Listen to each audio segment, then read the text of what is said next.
Coming to you from an undisclosed location deep in the Ozarks. This is Prepping in Progress. I'm Kim. She's Kim. I'm Steve. He's Steve. Thank y'all so much for joining us, and I hope while you're here that you make sure you don't forget to To hit that subscribe button and the bell notification so you'll know whenever we send you a new video. We upload about 3 times a week, sometimes a little bit more, sometimes a little bit less. But we try to upload weekly so y'all have great content to watch. Hopefully great content to watch. Like Steve said, we're here deep in the Ozarks at the undisclosed location, the bug out location. Also called the homestead. Or the cabin, or whatever other name we want to call it sometimes. But the reason we wanted to make sure we filmed today is we had a viewer question that we wanted to make sure answered, which Steve's going to do the majority of the answering because it is a question to him in particular. It is, how did you acquire your bug out location?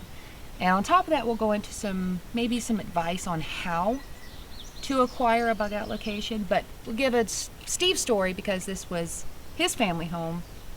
So I'll let him be the one telling the story on how we acquired the bug out location. But before you get started, cue the cool intro.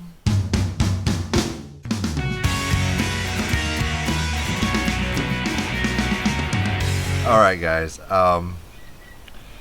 Kim's going to get into a little bit later on in the video about finances and looking at property, and we'll go into how you could acquire yours. I was blessed. My property is 3rd generation bug out location. Let's get into this a bit. I come from a family of Seventh-day Adventists. That particular church takes a very apocalyptic view of the end times. We will all be forced to worship on Sunday. Those who don't, yeah, okay, flee to the hills. Not bad advice. Not bad advice, but the rationale growing up was a little odd. And at the time, this was actually the mainstream idea of the church. It's now kind of gone by the wayside. But the Adventist church teaches, get out of the cities, come out of her, my people. And so my grandparents, who had survived the Great Depression, had children very late in life, did. For their retirement, they designed, built, and lived in a very remote bug out location. Very remote. Keep in mind, these people had been preppers before prepping was prepping. Pantry, spring water, greenhouse. Canning, the whole nine. I understand, this deck that we're sitting on, I'm sitting on top of a greenhouse. Shh, you're not supposed to know that. OPSEC, man. OPSEC? You did turn off the geotags, right? Oh. Oops. So my grandparents were looking for property all over the Arkansas and Oklahoma area. And one of their friends called them up one day and said, look, we'll sell you a portion of our property if you will come and be our next door neighbors, our fire team. I don't think grandfather could have fired again if he tried, but... Yeah, the guy still lives right there. Yeah. The gentleman who knew, put it this way, his kids went to school with my mom, grade school with my mom. He is in his 90s and he lives right over there. Old school prepper. Old school prepper. So they did. They bought this section of his land. They cleared it. They built the house. And when that was going on, I was here helping to build it. I have blood, sweat, and tears in this ground.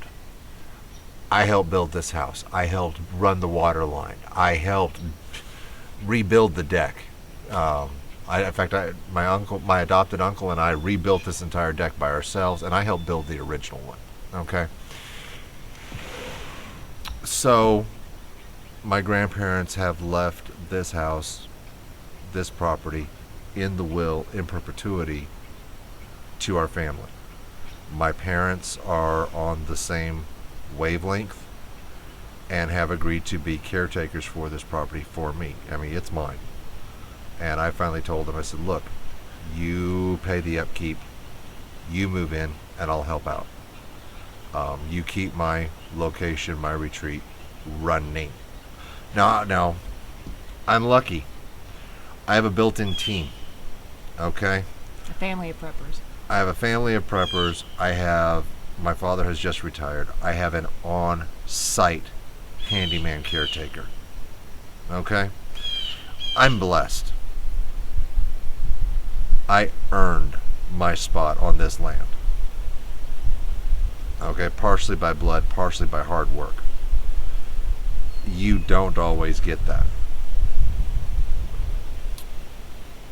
So that's how we acquired our location. And right now we are looking at picking up another 35, 40 acres within the general area. Always expanding. You know, and slowly. Our plan for domination of the mountain will continue. Like, share, and subscribe to your friends.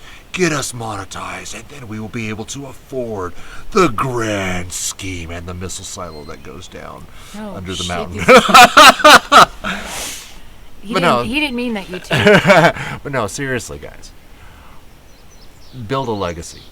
That's what my grandparents did. And even if it has to start with you. Even if it starts with you. You know, get your kids involved, and just slowly. I mean, buy 5 acres with an option to buy more. Buy 5 acres with a spring on it. Slowly build something, 10 acres even, and then keep an eye out for the rest of the property to become available. Try to get your parents involved. Get your parents involved. Get your kids involved. But make sure it's people you can trust and people who are of like mind for a long time. As I said, I'm lucky. I grew up in this. To me, prepping was everyday life. I didn't realize I was a prepper until Doomsday Preppers came on the air, and I went, oh, that's what I am. Not that we agree with anything on Doomsday Preppers, but we were like, oh, there's a name for it. You know, but that was my first experience with. I mean, I knew about the survivalists, and I understood the survivalists, but I was not as much of a bushcrafter out there person. And suddenly, oh, you're a prepper. Well, actually, I'm more of a homesteader now, but at the time, that was the I think we're closer to pet prepper and moving towards more homesteading, especially once we start expanding this property and hopefully move out here permanently, because we do agree with the whole idea of come out of for my people to leaving the cities, which we don't really technically live in the city. We live in the suburbs, but that can be just as bad. I don't even think you can call it. We live in a rural city. We live in a rural town, I guess.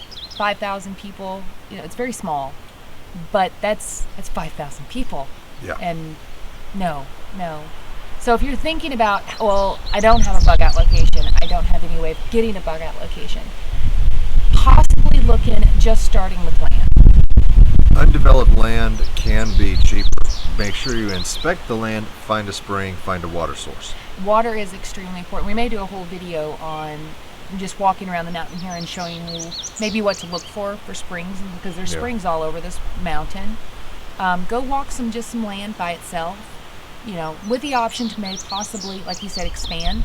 But even if you have a small 1 acre that you buy with absolutely nothing there, but you know there's clean water out there, there's good game, and you can put up a small, like, quick build cabin, that's a bug out location. And you may not be able to do it on your own, so you may have to do it with trusted individuals. That's why I say to people, it's really, really hard to do it by yourself. We couldn't have done it by ourselves. It wasn't the generational thing that we have done. We're working on doing our own legacy to add on to this one. But for a great leg up, this was a great starting point for us. Be that person who his grandparents were to take that initiative. And it may be just a 1-bedroom cabin out in the middle of the woods starting out. But if nothing happens and you get to pass that on to your children, that is a leg up that they have now. And then their children get a leg up. So you may be the one that is starting a generation of preparedness-minded people in your family. And it may not happen in my lifetime, and it may not happen in my kids' lifetime. But guess what? This property is going to not only be expanded, but continued by them, hopefully if we raise them right, to be a safe haven and a safety net for them. Well, that and they're not allowed to sell their inheritance not. unless they both agree on it, and they've never agreed on anything anything. in their lives. So that's one way that we acquired, and I strongly believe in, especially your first tribe, your inner circle is the people you trust the most. Must be blood. It's got to be either your immediate family, your parents, your brothers and sisters. Who do you trust? And if you don't trust those people, then that's fine. But I'm saying for most people, the most trusted people in their lives, their parents, grandparents, siblings. And if y'all have to go halvesies on a half acre to start out with, it's something to start out with. You know, this very rarely works. But I did know 5 guys in college. 4 guys, sorry. The fifth came later. And they found a house. And together, they got a loan. And they each paid a quarter of the house payment as rent for 4 years. Now, they were very high payments, and these guys were very well off. But when these guys graduated from their master's program, so that would be 6 years actually, they owned a house. And then they negotiated and bought each other out, and one guy ended up with the house, and then he sold it. He had his nest egg. You can do that with a piece of property. One guy gets the loan, you all actually agree to do it, and sign a contract if you have to. Do not leave your brothers hanging, and watch out. Don't do they'd never do that to me. Guys, sign a prenup just because A prenup. things happen. By the way, I've got some paperwork for you. Oh, I see how it is. But yeah, sometimes it's going to be easy, sometimes it's going to be hard, and I get everybody is in different financial situations. I get that. But don't look at it as you're just throwing money away in a house that you're never going to live in. We're not bugging out. We're not doing any of this stuff. We're just going to be throwing our money away. We come up here quite often to just get away from everything, practice some skills. If you have a mag group, it would be a great location to have training at. Really get use out of your bug out location. Don't just have it as a set it and forget it, never go out there, never check on it, never stock it, never nothing with it. Use it. If you're going to be putting all this money into land, even if it's just as a hunting cabin, if you've got really great deer, traveling through there, and y'all only go out there for deer season to go shoot, hang out with your buddies, use it as a deer camp. If they're trusted buddies and you don't mind them knowing where it's at, they're part of your mag group, to have some fellowship time and come together time, that is a great investment, I think. And that's what we do out here. This is our getaway spot. This is our come together as a family. Steve's parents are here. Our kids are here. We've got 3 generations here hanging out and having a great time in our bug out location. Now, NWA, I may or may not see you this next week, but right now, it's family time. Yeah. But yeah, that's Steve's story on how Sorry, we acquired. Dennis.